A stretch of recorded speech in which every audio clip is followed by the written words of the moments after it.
Today on the grid, I am back from swinging London, baby, and it's Photo Show and Tell Day. Something we've never done before, but we're doing it today. The real Rocket Man is back, and we've got some cool stuff to share, but I've also got some very cool giveaways for folks who are watching the show live. Some really nice stuff. More than almost anybody else in the world gives away, and some of you guys are going to win this cool stuff today. Do you know why? Here's why. Because it's going to be, and I predict, and I've been pretty good about this, it's going to be a fun day on the grid. When does all this mirth and merriment start? Well, it starts in just 23.2 seconds. Let's go! The grid is brought to you by Platypod, the tripod alternative that is changing the world. Everybody has a Platypod. You should too. Go to platypod.com. Well, hey, everybody. Hey. How's it going? Oh. We're here on the grid. Scott's just getting back from Europe. Just off a plane last night, right? Yeah, I just got off a plane last night. I'm still a little... He's still a little jet lagged. Little bit. Go. And I got off a plane last week. I wasn't at the show last week. I was off spring break. It was spring break. So I was over in Europe as well. So yeah, my daughter decided to do nothing for spring break, just hang out at home, didn't go anywhere cool, didn't do anything. So it was just a regular week for us, but I did have to do that show. So I went to London. I'm very excited to be back. I have lots of things to share and some stories. And not only did I get to go to the photography show, which is a brilliant trade show and expo and everything. Yep. I got to shoot my first ever rugby match. How'd that go? I'm going to tell you. I'm wearing the shirt right today. My friend Claire, who is the team photographer for 17 years, from the Northampton Saints. This is the Saints shirt, and I'll tell you more about this particular shirt because there's a story about this particular shirt. But I tell you what, anybody that shows up with a black shirt, I'm like, yeah, there you go. XL? It's XL? Let's go.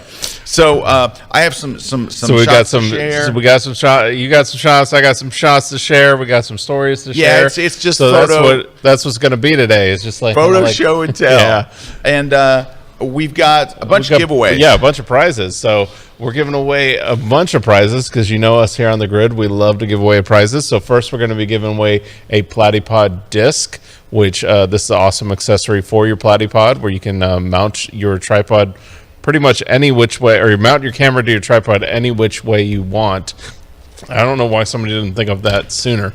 So there's a Platypod disc, so somebody's going to win that.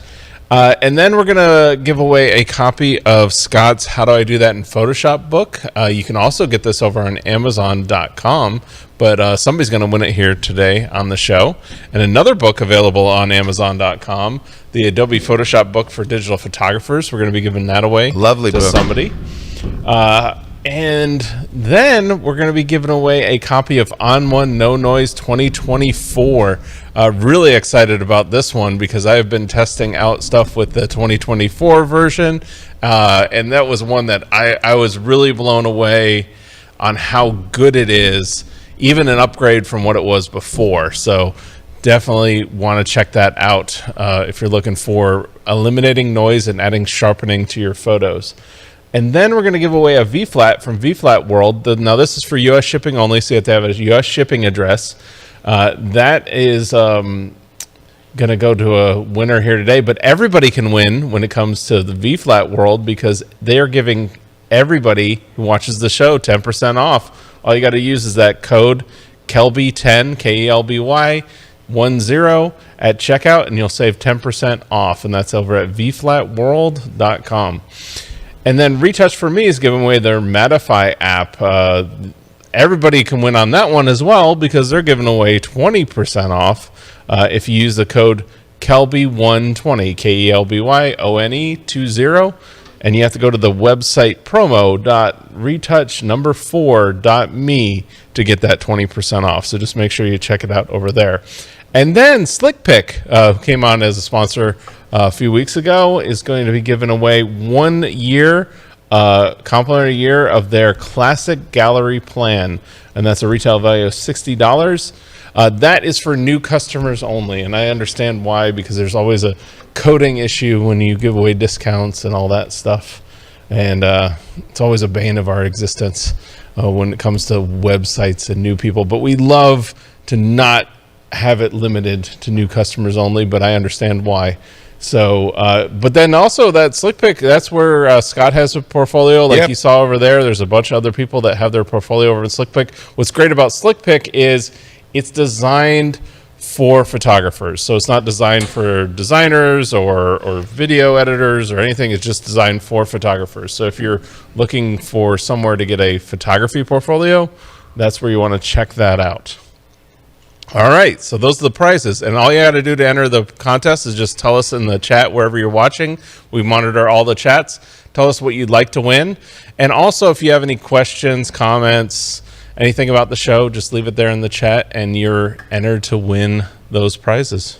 Yay! There you go. All right. So I've been trying to put some stuff together here for the show today. So that's why I'm kind of quiet over here. I'm not. I'm trying to pull myself together. So you were on the sidelines. So let me ask you. So how did that compare to like an NFL game? Because that's what you primarily shot, was NFL. Yeah. So how would that compare to like an NFL game? I would say this. No, don't show that yet. Then what are you gonna do? I'm gonna go to the control room and slap somebody. All right. So NFL, how does it compare? I would say, I know zero about rugby. Mm-hmm. And then, so my friend Claire Jones, who is a brilliant rugby photographer, one of the top rugby photographers everywhere, and as great as I thought she was, and I knew that she was fantastic, I've seen her images for years and stuff, when you actually go to the game, and I'm this far. Right. This far from Claire. And we're looking at the same thing, and she's showing me the shots that she gets. She's like a legend behind the lens. So what she does, this is really cool. Now she shoots Nikon, all right, or what they would call Nikon. So that's probably why there. It's all the Nikon that does it. So she's shooting for the team. She's been the team photographer forever, right? So she's shooting. She takes a shot. She sees a good one. She marks it. It immediately goes to her phone. She edits it real quick and sends it to the booth, and it goes on social media while we're just sitting there. Right. She's got a slick system. Now, that's not like record breaking. It's like no one's ever done that before. Yeah, that's what a lot of people are doing nowadays. But she's really got it down. I mean, the whole thing happens so quickly. She does minimal edits because it's for journalism, and she gets it out, and she's showing me the picture like on Instagram while we're sitting there, and I'm looking at the back of my camera. So here it is.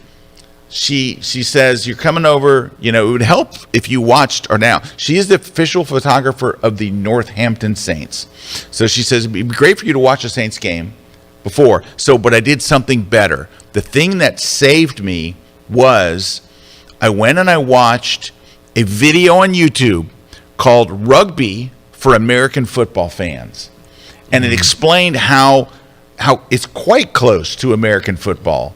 It is like if you took hockey and American football and put it into one sport. It has everything Americans love, which I can't understand why it's not huge over here. Well, I do know one thing. It's super fast-paced. It moves way faster than football, baseball. It moves faster than anything. That's why we say hockey, because hockey is very fast-paced. It's just like that, very fast-paced. Number two is it's high scoring, right? And it is all of the tackling and stuff that you love about football with no pads, no helmets. There's no protection whatsoever. They're wearing a polo shirt. They're wearing shorts, socks, and cleats. And they hit at a level, like these are tough son of a guns. They're not big 400-pounders. They're not like, but they're all incredible cardio, fast, fit, pretty tall. To see it, you're wondering how people aren't dead all over the field. I mean, Erik, the way they go at it, like they tackle and hit like NFL players. You see guys get rocked and just get right back up, and like they have no protection. This should be something Americans should love. It would be like if you said we're going to do a NASCAR race, but no one's allowed to have brakes. It's just crazy. All right, so I just don't get it, but here's why I get it. If I hadn't watched that video called Rugby for American Football Players, I would be completely lost. So if you're sitting at home in America and you go, oh, rugby match, I heard that's interesting. You look at it, you'd watch for 5 minutes and go, I don't get it. And you turn. I mean, you have to know the rules and what's going on. It is not self-explanatory. There's a lot of, but luckily, Claire knows the game so well. Her husband, Dr. Jones, it was great because as they're warming up, he's telling me this and that and the other. He was just incredibly helpful, super great guy. Right. So anyway, this stadium, right? This is in a smaller town. It's a 12,000 seat stadium. So the worst seats in the house are good seats. Mm-hmm. They're in first place in their division, and they're in the top division of rugby in England. Mm-hmm. So they're in a great spot. It's so weird. You go to an American football game, home team on this side of the stadium, visitors on that side. But rugby, it's such a friendly sport that they mix everybody. Everybody sits together. There's no fights. There's no problems. It has a different vibe around it. Like they're all rugby enthusiasts, and they're pretty good to each other. And at the end of the game, both teams line up. The losing team walks through between them as the winning team applauds them. Then they switch places, and the losing team applauds the winning team. I mean, it's a very gentlemanly sport for one that is brutal. I mean, on the field, they're brutal, but when it's done, the respect that they show each other and the respect the fans show. That's cool. And now, I got to tell you one more thing that was the most surprising thing about all this. Now, you guys have heard me talk about Claire Jones before on the show, right? And Claire, who's the team photographer, donates, listen to this, 100% of she gets salaried by the team.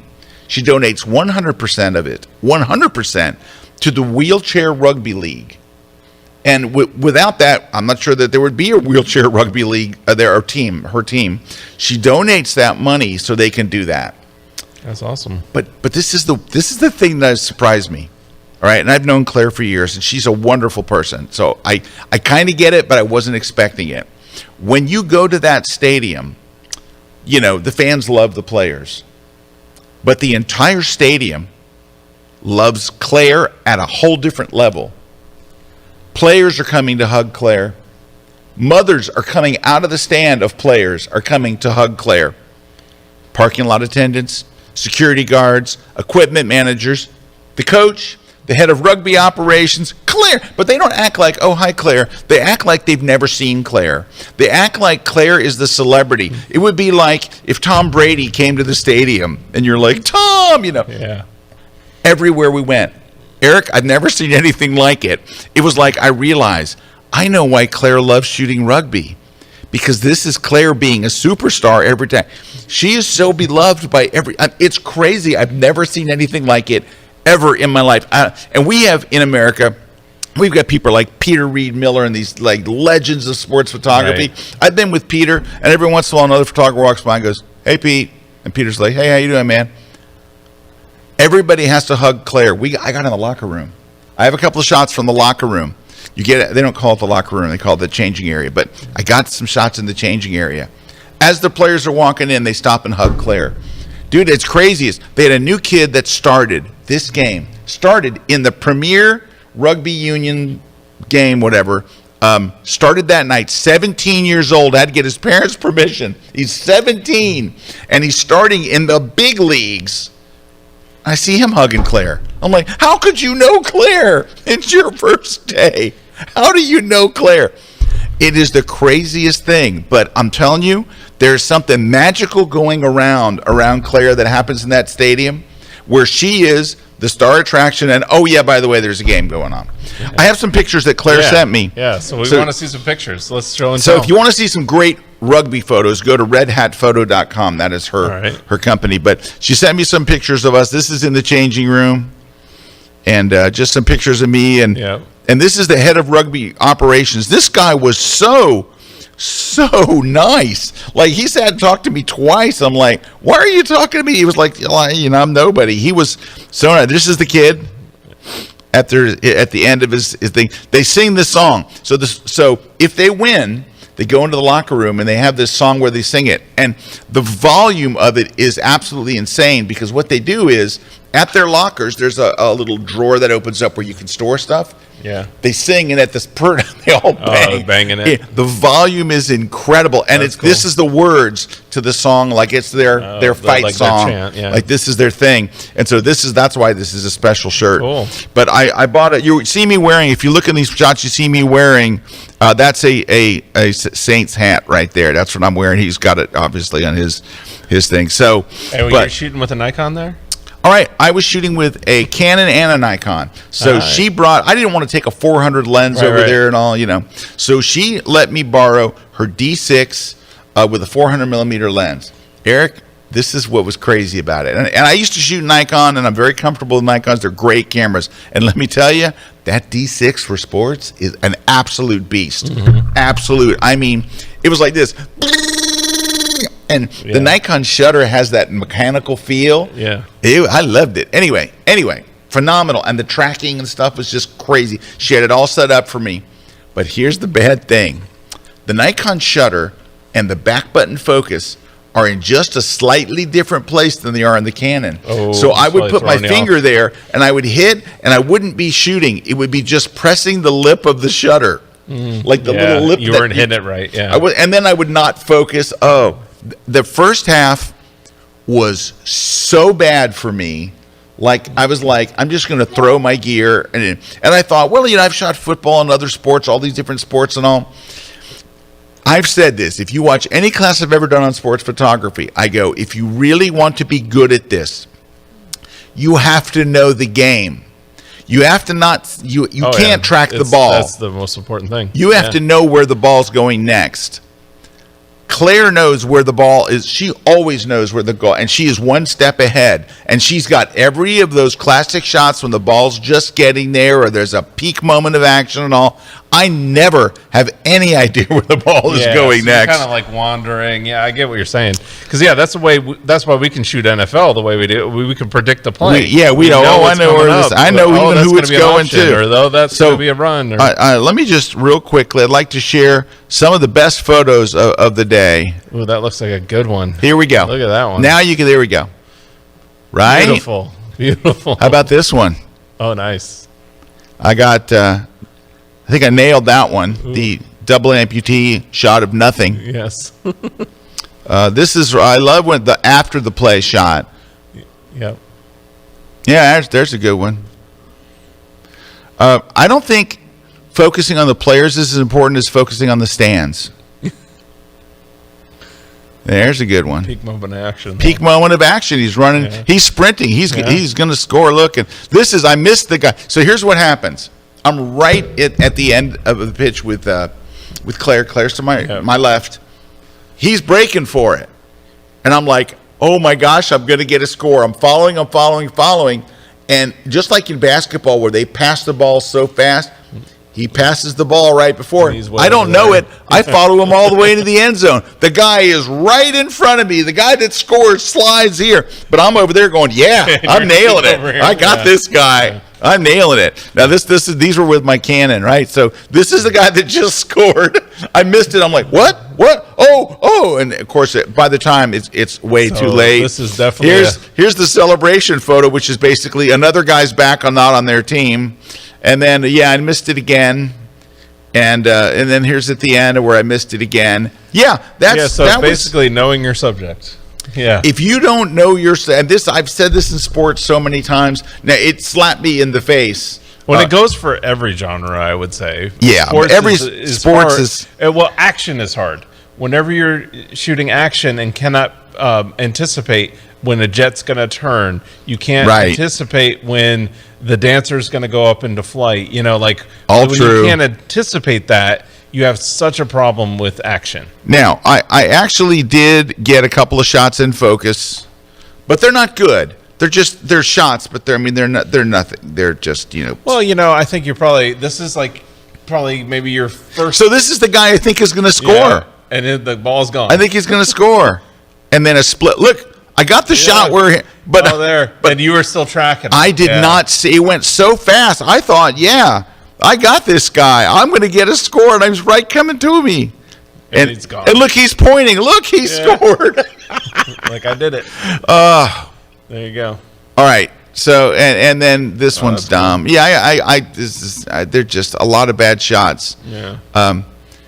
Yeah, this guy almost scored, but it's for other teams, so that's bad. And I love the way they jump up, and I never got any of those in a good position. Right. So I did what I would say is, what's the word I'm looking for? Very poorly. Now, I will say this. Now that I've shot one, I think I would do a lot better going back. That's how it usually is, right? Because first off, you're kind of overwhelmed when you first start. It's a new sport. You don't know where to look or what to do and all.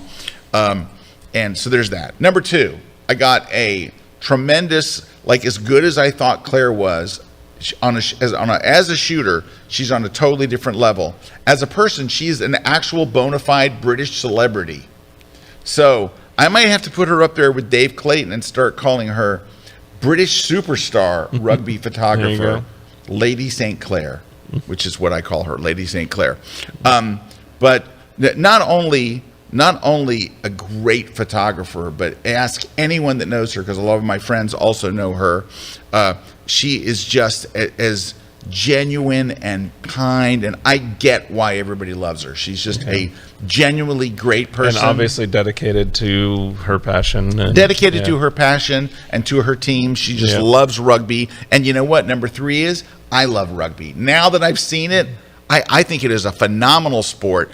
And I wish there was something. Very interesting. I've watched it a few times. It's very interesting. I'm telling you, it is. Which I agree with you that I would think that it would have caught on in America, but I don't know. There's not a play clock. They just let it run. I know. Somebody has to be injured, or there has to be a penalty for the action to stop. It is absolutely just nonstop. And it seemed like there was something else I wanted to shoot. Let me just see if there's anything else. I haven't talked about the photography show yet, which was wonderful. And I do have a few random shots to show from that. We'll talk about that after the break. It's already time for our first break. So let's take a cool break. But when we come back, I am going to talk about the photography show. But I want to look at Erik's shots. I've already seen a few of them from his trip, and I really want you guys to see these. So we're going to take a short break. When we come back, more of Erik's shots next on the grid. Or some of Erik's shots.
Everyone, I'm pro nature photographer Ian Plant, and I bet when you make wildlife photos, you're really excited. You're working with these beautiful subjects. But I have to ask you this: do you sometimes get back home and look at your photos and you're just really disappointed? Even though you were photographed.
This segment of The Grid is brought to you by Canon.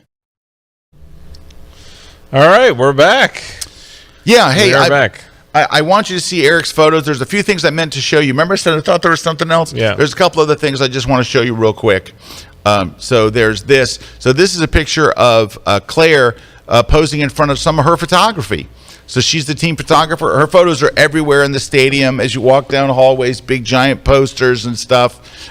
They're in the show, the game day guide, and they're everywhere. But I wanted to take. She's like, these are my pictures. I'm like, you got to stand there and let me get a picture of you. So that's Lady St. Clair, and just give me 1 second, guys. I want to show you a couple. I actually have a couple of short videos that I shot. This one is. I thought it would be cool to get a video walking out to the pitch. So let me, this is it. There's not going to be much audio or anything, but this is me walking out to the pitch for the first time. Lady St. Clair. Great stadium. Yeah, you don't really have a bad seat in that house. All right, do you see those things right in front of you? That's where you sit, in between one of those. Oh, okay. That's literally where you sit.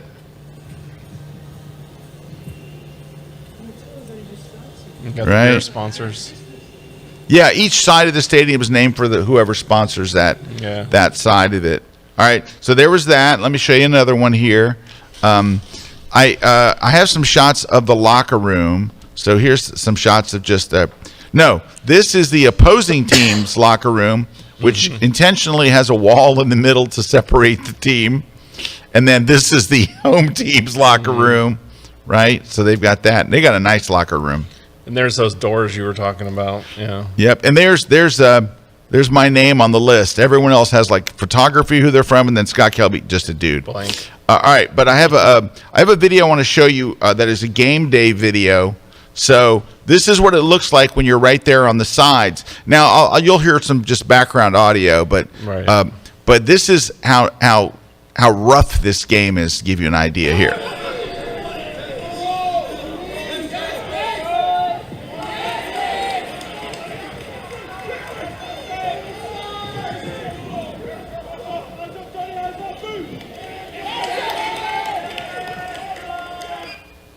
Yeah, imagine it with no game clock. I mean, they have a game clock, no play clock. Yeah. It just runs Just until going. it runs. You got to have some crazy cardio. All right, I have the song that they sing in the locker room. Yeah. And this is the young 17-year-old. It's his first game. It's his first time. And so their videographer was off doing something else, so I got the only video of it. So here we go. That's funny.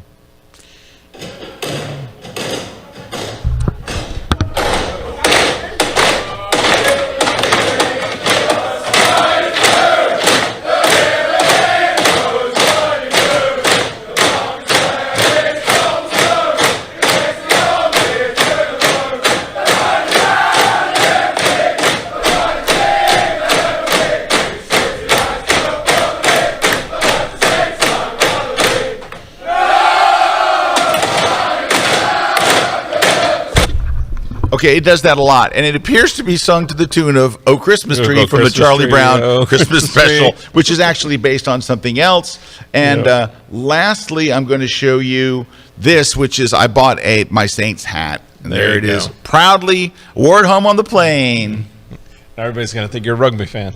Well, I am a not rugby- not everybody. Hey. Just the people who watch rugby. I am a rugby fan of one team, the Northampton Yeah. Saints. There you go. All right, so. Tell us how you got over there. Well, Tell us what's the story. last week was spring break, Right. So during spring break, or the week before spring break, my wife and daughter went over with her school. They were doing like a broad thing, Cultural thing. Yeah, so they got to go to like visit other schools that were like their sister schools. Got to learn about like the culture and stuff, and they were going through France and Italy, that area. Okay, so they had pepperoni and baguettes. Yeah, exactly. All right. And not my jam. I'm not like go on tour buses, be on schedules. I was like, you know what? I'll let you guys go do that, and I'll go meet you for spring break. So went over there and met them in Rome because they were ending in Rome. So I met them in Rome. I spent a day in Rome with them, and then we went down to the Amalfi Coast because we've never been there. So Amalfi went to go Coast. check that out. So just shot kind of like my travel landscape vacation photos. Let's see. So, so let's start. Like this is the first one. So this is the Trevi Fountain. You know, we've got that. Very nice. And then we went over to the Vatican. Oh, long exposure on the water. yeah. Perfect. Oh yeah, long exposure on the water. Vaticano. Vatican. Went over to the Vatican. Love that. That was awesome. I was It's something, really isn't it? impressed by the Vatican. I didn't think I was going to be as impressed as I was. It's something. It was really cool. I loved the guards, you know, the Swiss guards there. So I got some pictures of Nice. them. Was it rainy? It was rainy that day. So it was rainy. So they had the raincoats on.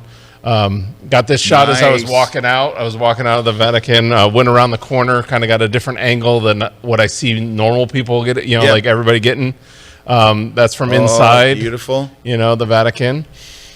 And then just there's again, one of the Swiss guard just guarding the area. Gorgeous. So These are it gorgeous. was just I was very surprised by the Vatican. I didn't think that I was going to be as impressed. Dude, I would have told you. It blew me out. So then we went over to the Amalfi. So this is like the coast, just got like a long exposure.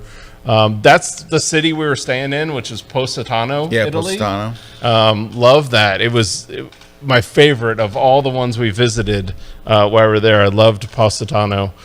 So just shooting the kind of stuff that I like to shoot. We went on this hike, this Path of the Gods, it was called, or Path of the Gods. This was amazing. Now, so many stairs, Scott. So many stairs. I don't like stairs, Erik. It was ridiculous, the amount of stairs. But it was I'm well not going worth on it. that hike. But it was well worth it because you got these views of the cities. Not worth it. you I'd know. be dead by then. It was really cool to see. Then there's this was down by Amalfi, another city, and then around the corner from Amalfi, there's this little town there. I just love the way they look with the mountains. And then this was coming back from one of those hikes, and there was a church up on the hill above Positano. And then another shot of Positano. This is actually where near where we stayed and kind of based out of there. And then I was doing some other just long exposures, daytime, because, again, we're traveling with family, kind of doing some different things. Sure. This was a view from one of the hikes that we did, just down to one of the towns. A little long exposure there. Another view. And then we went over to Sorrento. I wasn't as big of a fan of Sorrento. I think it was kind of like a port town, I guess I would call it. It was closest to Naples. But it was cool. I mean, it was nice, but nothing like the other side. So if you go to the other side, Positano, Amalfi, those areas, there's a Minori, like there was some really cool stuff around there. But, you know, got like, these like cool entrances.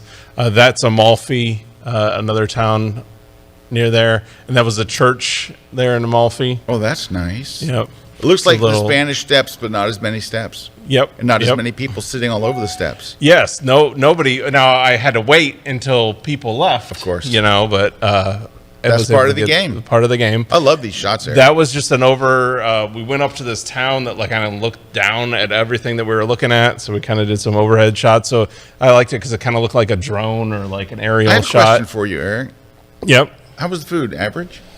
Oh, the food was great. It was amazing. I can understand why they eat why so much of the food revolves around pasta too, because the amount of stairs, the amount of climbing you're doing. Yeah, you're constantly burning. You're burning carbs. We got this like a weird sunsets and sunrises. It was really just kind of a great few days for photography because we had light, we had colors, we had everything you're looking for. That was, again, I'm standing on the ground there shooting down. That's from a hike that we were doing, that Path of the Gods. And you just get these epic views. And that's from Sorrento. And we went over to Capri. I wasn't, Isle of Capri? Isle of Capri. I wasn't, like, it was good, but it just wasn't as good as, like I said, the other side where the Amalfi Coast was. And then that's just the shot, actually, of Naples from the plane. And that was a shot of the mountains from the plane. Wow. So these are beautiful. That's all. But anyways, beautiful. What a beautiful collection of shots. Yeah. So I was really, it was really, really nice to see. And the best part about all of it was that I shot everything you just saw there with my iPhone. What? Like, I did not take any other camera. All that was iPhone. All that was iPhone. Holy crap. So even the long exposures, in fact, this one here, this first one, that's handheld long exposure. Wow. So, and let's go. This is a handheld long exposure, like all that, and then there's other ones where it was a long exposure. Dude, those are beautiful. All those shot with an iPhone. Wow. Yeah. So it's amazing. Like, again, if you treat the camera like a professional camera, it is a professional camera. Wow. And it was interesting because we were actually we were in the airport. I got actually stopped more with the gear that I took for my iPhone though than I usually get stopped for my gear that I took for my DSLR. They're not used to seeing it. Because they're not used to seeing it. So when I was leaving their TSA and whatever the security there in Italy, I got flagged. I got flagged going there and got flagged coming back. The flag coming back, they thought the tripod was like a weapon that I had. And I had a little tripod from my iPhone that kind of expanded out. But it was funny because the lady takes it out and she's looking at me like, "What is this?" And I told her, "Well, it's a tripod." And she's like, "It doesn't look like." And show me. And I do it, and she's like, "I want one of those." What's the brand? What's of course, that? everybody wants one. Because they were like, because it's a little. I took basically it's the light panel, and it's to attach a light, but it's great for the phones because it just extends out into a little tripod, and then I can go up to 5 feet, and it's something I can put in my pocket, and I don't need. And then I had the obviously the Platypod as well, which looks a little weird too. Yes, it does. Hey, people. Kendra has a question. Do you use an app for long exposure on your iPhone? Yes, I have multiple ones. So you saw two that I used there. So one was an app called Even Longer. Even Longer allows me to shoot in RAW. Allows me to shoot any length of time. Like I can, but now I'm required at that point with that app to put it on a tripod. You have to have just think of it like you're shooting a long exposure. You know, so the Even Longer, I've had shots go up to 25 minutes, and it looks like a 25-minute long exposure. Wow. Like I've got that. So there's that app. Then there's another one called Reheld, REE Held. Yep. And that one will allow up to 30 seconds. So like that one you saw, the Trevi Fountain, that was a 30-second long exposure. There's tons of tourists around me. I've fought my way up to the front. And I am just holding my phone. Yeah, it's crazy. And I'm triggering it on a timer and then waiting 30 seconds. And I'm holding it as still as I can for that 30 seconds. And it creates a long exposure. All right, I have a question for you. It's a trick question. Mm-hmm. Why two apps that both do long exposure? Because one is designed for the tripod, and one is designed for the handheld. And Reheld is for the handheld. Okay. Yeah. So, and the one thing Reheld won't give me is that requires a JPEG. It's going to give me a JPEG at the end. I got you. Now, again, then I'm going to be limited to 30 seconds. Right. Like okay. That's handheld 30 seconds JPEG. But then if I want to go longer, and I want to treat it more as like a real long exposure, that's where I'm using Even Longer, and I'm using it in RAW. So, all right. Yeah. So, I mean, it was a challenge that I took. I said, you know, what if I just, and I didn't even tempt myself. I didn't even take my other camera. I told myself I'm not even going to take it. And I will say it was very freeing to have my tripod, my camera, everything like in my pockets. Like everything was on me when hikes and pockets, like it was all on me. And there was something, you know what it was? I actually felt at this point that it was the promise of mirrorless. You know, when they said, "Oh, it'll be lighter. It'll be and then easier," and it wasn't. And then I was like, "This is actually really nice. Like to travel this way and produce the images you can." Like I'm like, guys, wow. What you just saw from Erik is why 1,400 people came to our iPhone photography conference that was just last month. 1,400 people came because everybody's eyes are starting to open about this. I will say, and that's where I've been trying to see, but that's where that was the challenge, was like, can you actually produce what you wanted to produce? Now I will say, like, I have the 15 Pro Max, so I've got the 5X. That was really nice. That was nice to have the 5X. You saw a lot of shots like this shot here is the 5X where I'm pulled in tighter and getting that compression.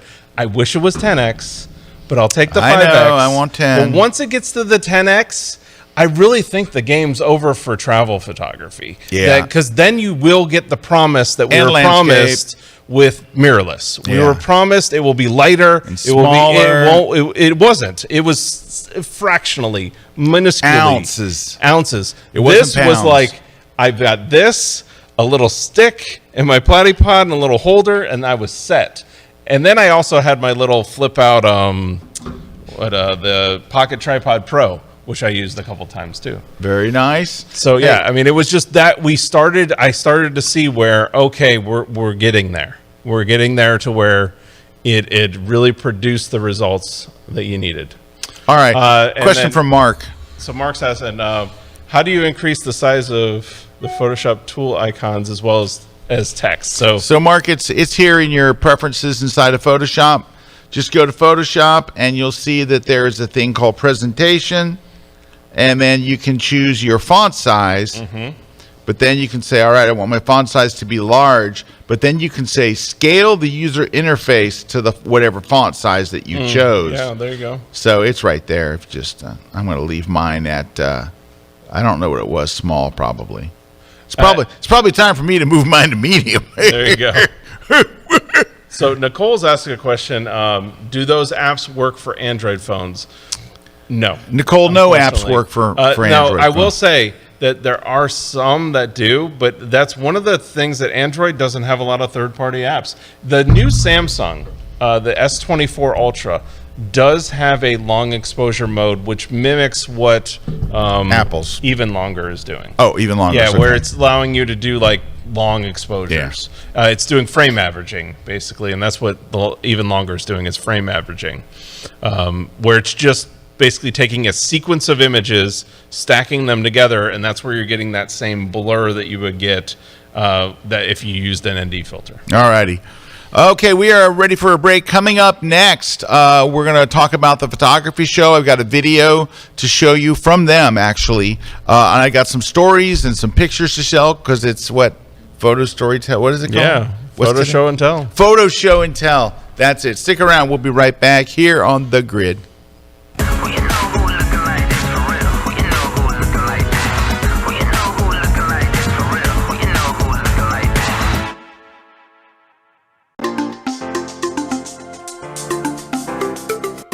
Hi, I'm Dave Clayton. I'd love you to join me here at Kelby One for my brand new class. And in this class, we are going to cover so much. I'm going to be showing you type tips. We're going to be making brushes out of type. We're going to be putting type round shapes. I'm going to be showing you vintage effects. We're going to be looking at different ways to take your images, select the subjects and put type in front, behind, make movie posters. There's so much in this class that I know you're going to absolutely love. So I'd love you to join me, watch my class, learn a whole bunch of tips about type, and learn to love type as much as I do. And you can catch it here exclusively on kelby1.com.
This segment of The Grid is brought to you by Platypod, the world's most compact tripod base.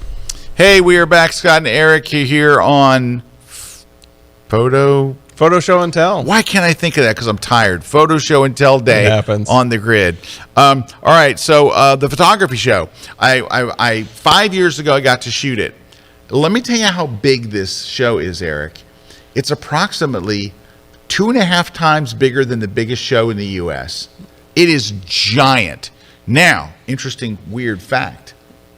At the same time this was going on in the National Exposition Centre in Birmingham, UK, so about an hour and a half outside of London. While this is going on, in the adjacent hall is an Arnold Schwarzenegger bodybuilding one. Oh, wow. And everybody there is just it's all guys because it's like with deadlifting, jacked right? up. Jacked up with the smallest little shirts you've ever seen. Like little what do you call those? Yeah, muscle tees. Yeah. And they're just bursting out everywhere. So I felt, very comfortable right at home. Yeah, you were feeling at home. I kid you not. A guy's jogging by me. 2 big guys are jogging by me. Like they can barely move. They're so big. And one of them says, "Are you Arnold Schwarzenegger?" I punched him. I punched his lights out. Dropped him right there. His friend was like, and I went, "You want some too?" And he kept running. Well, anyway, now that you said that, it's funny because remember that happened one time at Photoshop World. In Orlando, we had the bodybuilding thing at the same time we had ours. We've also had the tattoo thing in Vegas. Thing. But they also had a third show going on. Ready? The concrete show. Anyway. Concrete. So all the lively bunch. all the restaurants were jammed. Everything was hard to get in. So this is going to sound terrible when I tell you this, but it really was actually very good. Right next, so here's our hotel, the Crown Plaza. There's this giant Resorts World, which is like, the Resorts World Casino in Vegas that opened up. Resorts World Casino, open 24 hours, and it has like a multi-level food court with all these great restaurants, right? They've got Nando's. They had Cheeky Nando's namesake restaurant was there. They've got Gourmet Burger Kitchen. They got Chinese and Japanese and all these amazing restaurants. Every one of them completely booked. They have steakhouses, all of them. There was one restaurant open. And we ate dinner at TGI Fridays. Oh, that's terrible. You went all the way to England. It was actually pretty good. It was actually good. It was actually okay. I mean, I'm sure it was. So, and I've seen that. Like, if you go to McDonald's in foreign countries, way better in America. You go to a Subway in a foreign country, way better in America. Are you ready for this? I have a blockbuster hot take. Ready? Because this is just what you just said. Here in America, I love Diet Coke. Erik will tell you. Yes. I'm a Diet Coke fan. Diet Pepsi is the worst thing ever. I can't believe they sell Diet Pepsi with a straight face. So when you go, it's that bad, but it's not that bad. The worst. So anyway, if you ever go to a restaurant and you go to the server and you go, "I'd like a Diet Coke," and they go, "I'm sorry, we only have Diet Pepsi." You're out at that point. You look at them with disdain. I'm out. But the server will tell you, "Yeah, I'm sorry." It's like, nobody wants Diet Pepsi. The servers will tell you nobody ever asks for Diet Pepsi. Yep. They ask for Diet Coke and they go, "I have disappointing news." That's how bad Diet Pepsi is. Mm-hmm. But not in the UK. I had to order one night. I had no choice. I had like 3 bottles of it. It's a completely different recipe. I don't know what it is. Pepsi. Bring whatever you're doing in the UK to your Diet Pepsi back over to the US because that stuff here. All right. So one of the best parts of going to the photography show was there 5 years ago. Incredible show and so well run. So much education, so many different stands and just 250 vendors. 250 vendors. It's sprawling, and everybody showed up. Huge booth from Nikon, huge booth from Canon. Now, Sony, Fuji, all of them, giant booths with all this stuff. We were at the forefront of us when we were doing Photoshop World Live.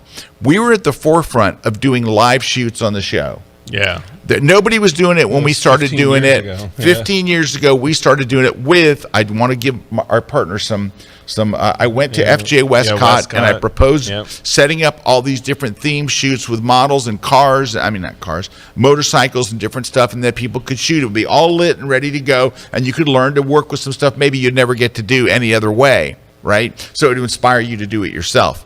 And we did it, and then you saw more shows doing it.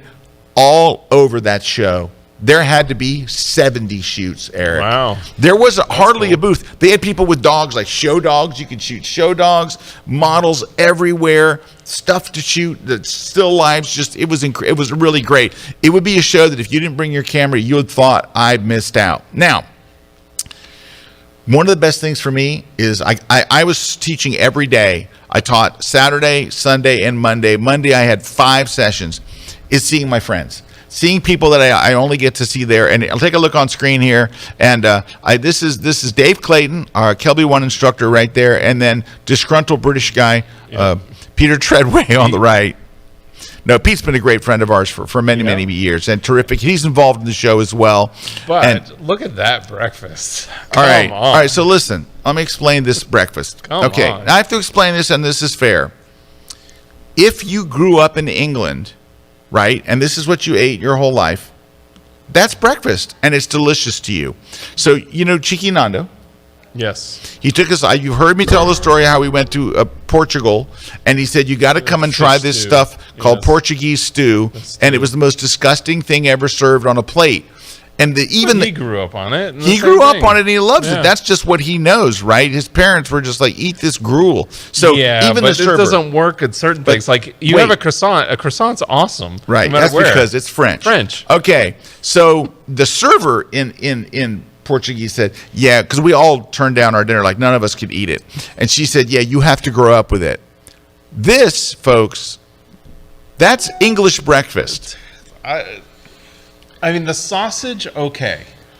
But everything else makes no sense. That black circle? I mean, that's not bacon. That's not even close to bacon. That's not bacon. It's called black pudding. Black pudding. And you don't even want to, you do not even want to know what is inside a black pudding because it's the stuff of horror movies. Ugh. Yeah, I'm serious. I'm not kidding. It is the nastiest breakfast. And here's the thing. If you're from England, you love it, and I'm totally cool with that. But if you go outside of England, you will never find a place serving English breakfast that's not a pub. That's not a British pub in another country. Peter Treadway's Peter Treadway's on. He says, nothing like a nice black pudding. There's never been a nice black pudding. No, it's the nastiest stuff on earth. And Peter won't even tell you what's inside of it because it's too disgusting. Every time I try it, too. Every time I try it. Oh, I've tried it. I had to try it. It's just no. You know why I tried it? Because they didn't tell me what was in it first. And then when they told me, I ran to the restroom. Look, here's the thing. That metally taste, like that. It tastes like blood. It tastes like what you imagine the inside of an iron lung would taste like. Yes. Anyway, here's the thing. If you grew up with it, if this is what you grew up with and you love it, that's totally cool. But understand the whole rest of the world is like, ooh, that's disgusting. Now, has anyone ever said that? Like if someone says, oh, we're serving a French breakfast, what's everybody do? Yeah. Ooh, awesome. French breakfast. That's great. Oh, we're serving a Spanish breakfast. Woo! Cuban breakfast. Woo! Yeah, why not? Canadian breakfast. Woo! Pick another country. Japanese breakfast. Let's go. English breakfast. Uh-oh. Just so you know. All right. Now, and like we found out, Scotland isn't much better. No, Scotland, same, just as bad. All right, great story. See this guy? I want to say his name is Robert. I forgive me if that's not him. This guy comes up to the booth. Now, I did 2 book signings. This is the Rocky Nook book stand where they were selling my books. You can see some of my books behind me and stuff there. All right. I did a book signing twice.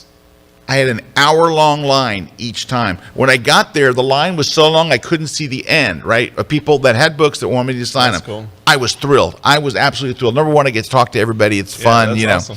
So this guy gets up to me, and I'm like, hi, hey, thanks for coming, all this. And he goes, you critiqued my photos last week on the grid. Uh-oh. He was in it. And I was like, and I even said to him, I go, oh, no. No. I said, last week was a bad week on the grid. And I said, how did we treat you? And he says, well, let me show you the photos. Now, I'm going to grab them real quick because I have his photo, I think, still from last week. Hang on. Let me grab his photos. Hang on 1 second. Actually, probably just launch this and it'll be right there. I thought you were going to say he was talking about the breakfast. No, he didn't talk about the breakfast.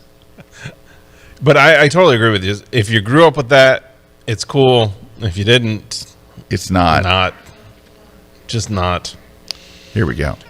All All right, give me 1 sec. And Diane's asking what is the tripod thing I took with me. I took a Pocket Tripod Pro, which is a little fold-out one. I took the Platypod Ultra with the clamp, their grip, and then I took a light panel tripod. It's a light stand that I use as a tripod because it's really compact. So it's a little light panel light stand, and that's what the TSA guard or their TSA was like. I want one of those. All right, Erik, I found this. I haven't opened them yet, but I found the collection from last week. And then Claire saying, "Thank you, Scott. We had a blast. Pitch side, come back soon." Phil Dawson, our director of rugby, says to have you back. Oh. And then hashtag Shoe Army, which I'm guessing is their thing. Yeah, but that's nice. Thank you, All right. Claire. And yeah, all right. And he goes, "Here's the shots you critiqued." And man, was I great. relieved because we love these shots. Look great. at this guy's shooting awesome. lights out. And I that's said, all great. I got to ask you. I said, first, I was so relieved that he had good shots. I would hate to be like, oh yeah, you're the guy that we told sell your gear.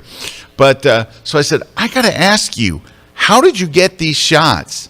And what it was We were on a this. mountain. He was up on the side of a mountain. So I know there where that is. It's over in England. And Yep. we don't do that in America anymore. There was a couple of shows that were like that. Yeah.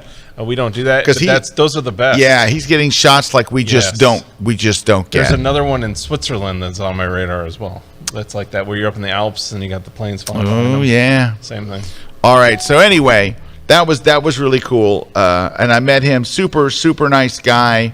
And very, very friendly. Cool. All right. And then I met this young lady who was so sweet. So she comes up to me and she's very nervous and she's with her mom and dad and another friend. And she was just as sweet as she could be. And she says, I've been following you since I was 10.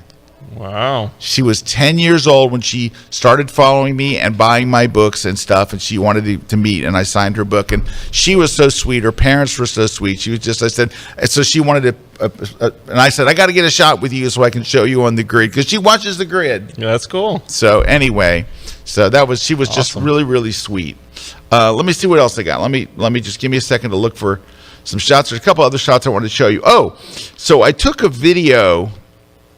I want to show you their video. So they did and then we used to do this at Photoshop World.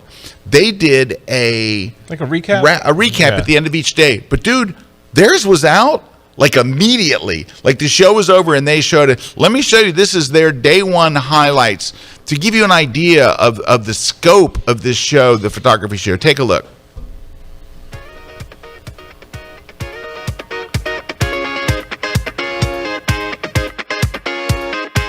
Hello and welcome to the Photography and Video Show 2024 here at the NEC, where the doors are now open.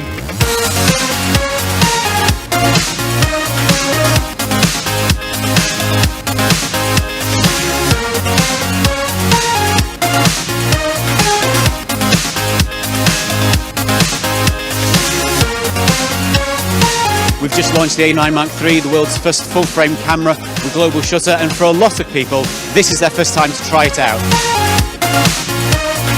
We have two stereoscopic lenses. The X106 has got all the bells and whistles on it, being able to replicate how things should look from a film perspective, but digitally.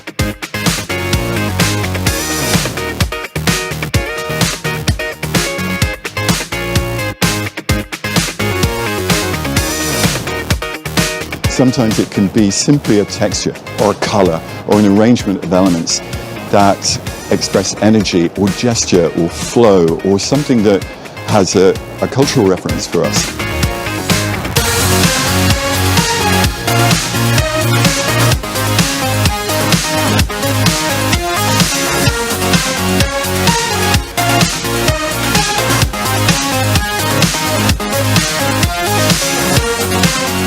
Join us for day 2 of the Photography and Video Show here in Birmingham. Doors open at 10 o'clock. See you there.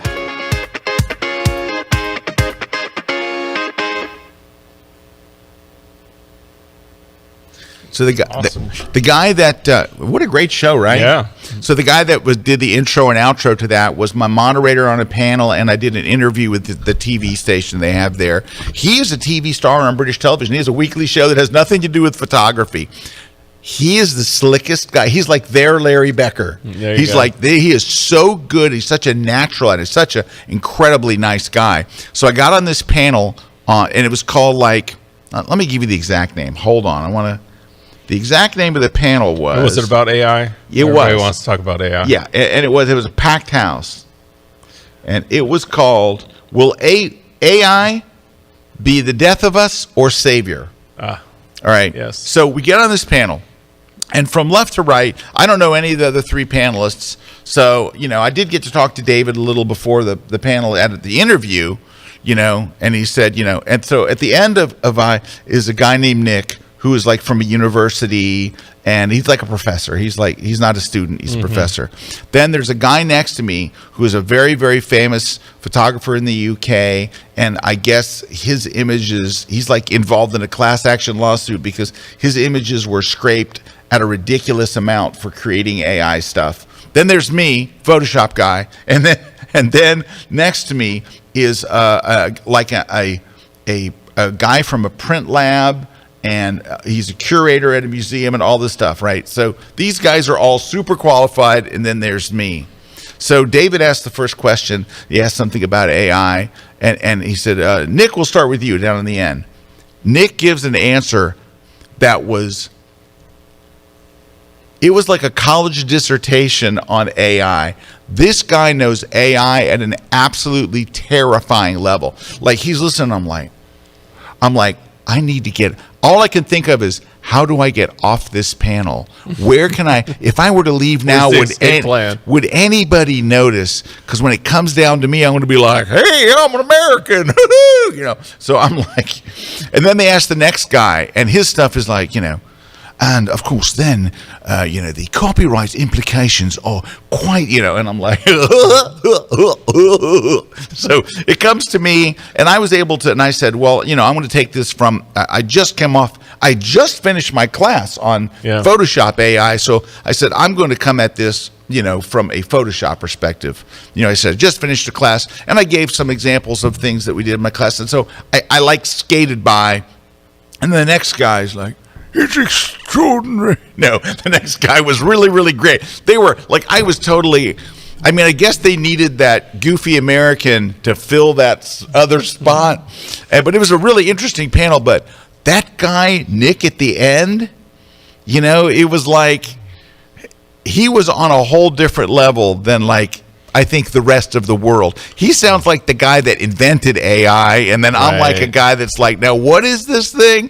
So, but he was up on everything from all the generative ways through text, through, text to image, through text to video. And I'm like, and I use Photoshop, and it's got this tool in it. It's pretty good.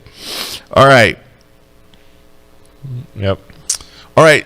Danny wants to know what air shows are on your wish list. Well, I know you and I have talked. I think it's getting outside the U.S.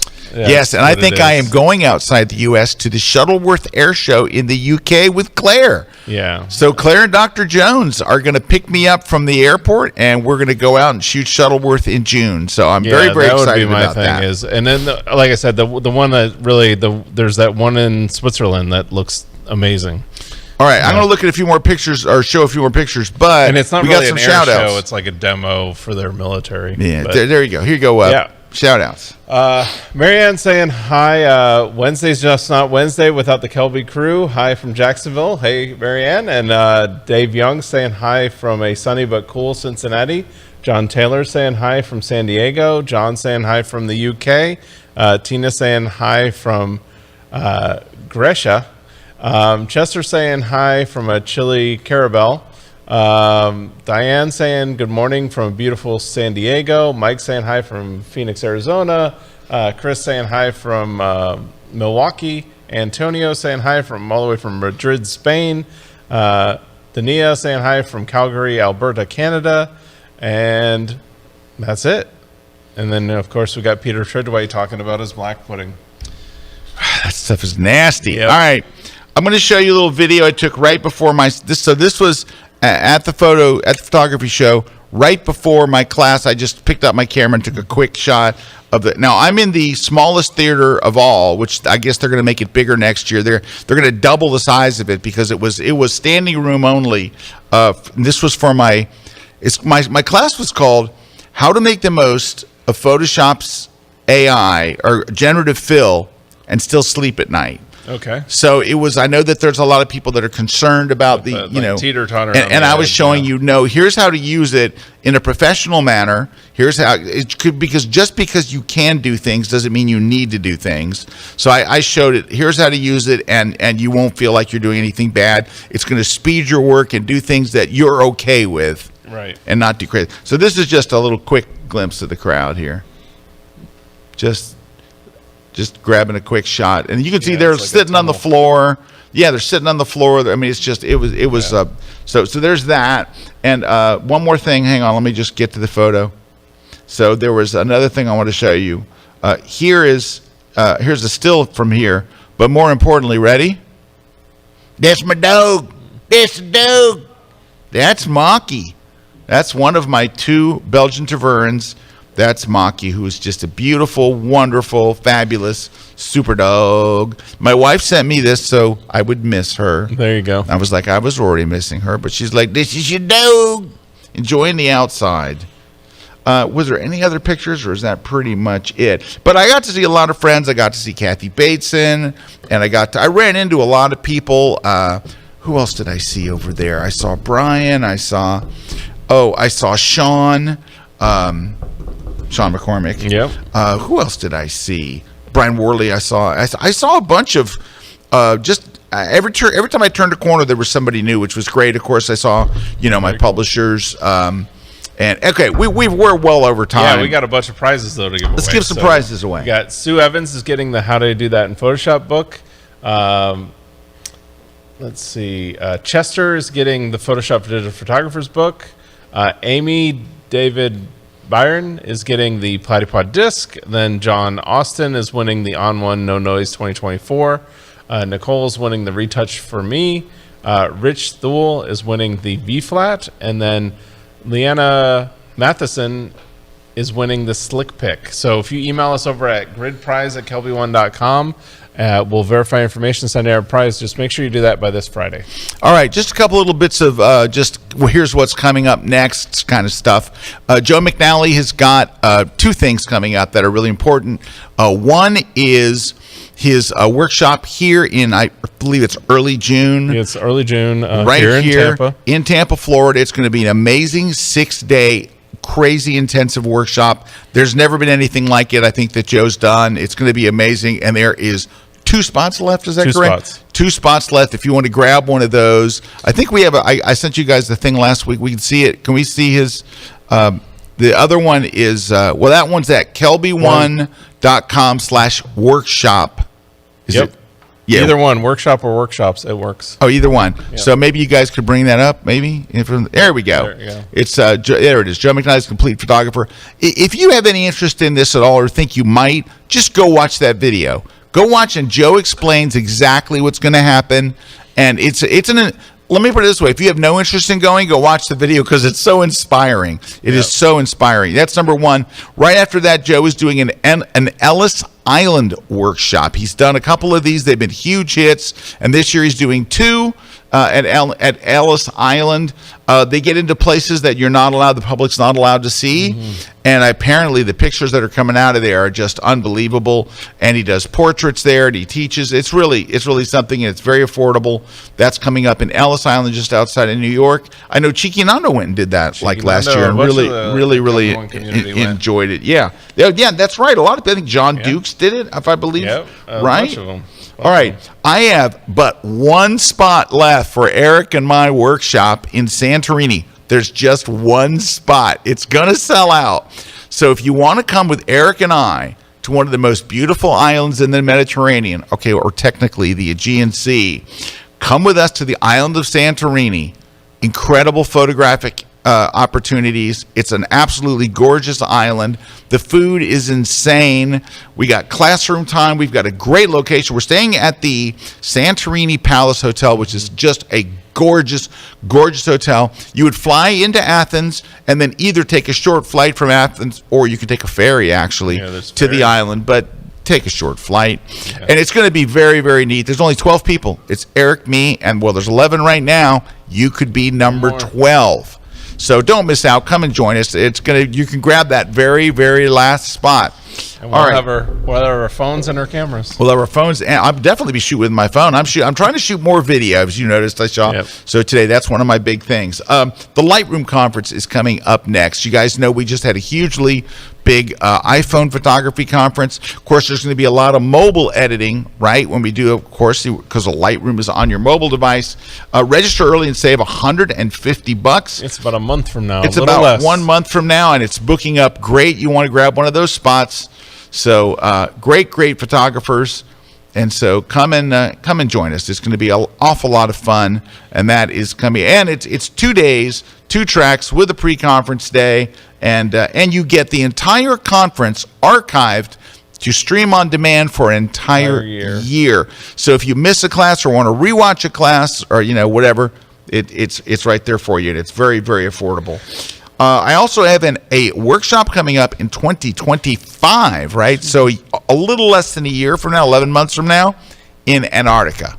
So I'm very, very excited about it. It is with a great group of photographers put on by Munch Workshops. So do I have an easy? There it is right there. If you just search for the Munch Workshops, MUENCH Workshops, you'll see it. They rent the entire boat. The entire boat is full of photographers, and you all go out together, and you go out on Zodiac boats, and you're going to see all kinds of wildlife, all kinds of amazing things, awesome. At the bottom of the world. Mm-hmm. All right, and what else? I think that's it. We're way over time now. Woo! Way! Yep. Yeah, we got to get going. We got to get going. VIP. We got a VIP podcast today. Yeah. So we're going to run, but first off, I want to thank everybody that came out to see my sessions at the photography show. I want to thank Dave Clayton, Peter Treadway, all of my friends that I got to see out there. It was really a treat, and I loved it. Loved the whole experience. Thanks for everybody that waited in line to get their book signed, and thanks to the photography show people for having me. They run a phenomenal show. It's like, I wish we had something like it at that scale and everything in the U.S., but it's worth traveling to. And next year they're moving to London. Oh, they've been in Birmingham, but next year they are moving the whole thing to London. So I think it's going to explode next year. Cool. It's going to be amazing. So that's coming up next year, the photography show. And they announced it during the show that they're moving it for 1 year to London. Let's see what else. But thanks. I had a wonderful week, and thanks to Virgin for the smooth flights. Flew Virgin Atlantic, booked it on Delta, but wound up on Virgin Atlantic because they're code share partners. It was great. Had a wonderful time. It's great to be back, and it will be great to be getting a nap shortly after the podcast today. Have a great time, everybody. We'll see you next week live here on the grid. On the grid.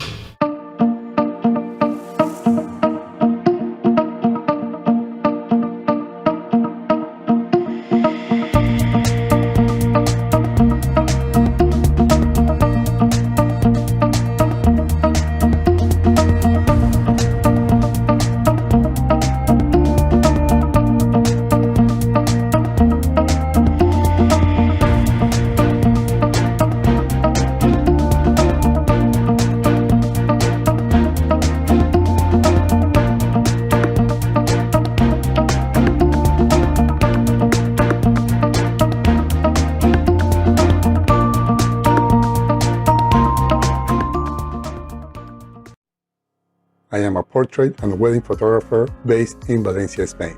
I do mainly commercial and editorial photography, and I retouch up to 100 photos a month. We shoot almost every day for all kinds of clients, such as commercial, beauty, and fashion. And we retouch our work more often, like every other day. I used to spend over 1 hour for one photo. If we want professional results, we must remove skin blemishes, do micro dodge and burn, highlight eyes, whiten teeth, and even reduce wrinkles in clothes. And this can easily take me up to 2 hours of work for each photo. So when I saw that there's a plugin for Photoshop that helps you retouch quicker, I was eager to get my hands on it. I read many feedbacks about it, and I found a lot of positive reviews, which made me to consider buying my first plugin. One of the challenges we have at the end of a session or wedding is to achieve an edition in our photograph that look natural.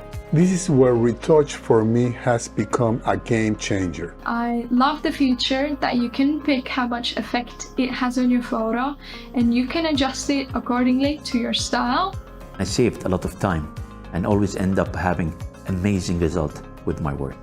I am extremely happy with the quality. Now I am more efficient and have more time to spare with my family. This segment of The Grid is brought to you by B&H Photo, the professional source since 1973.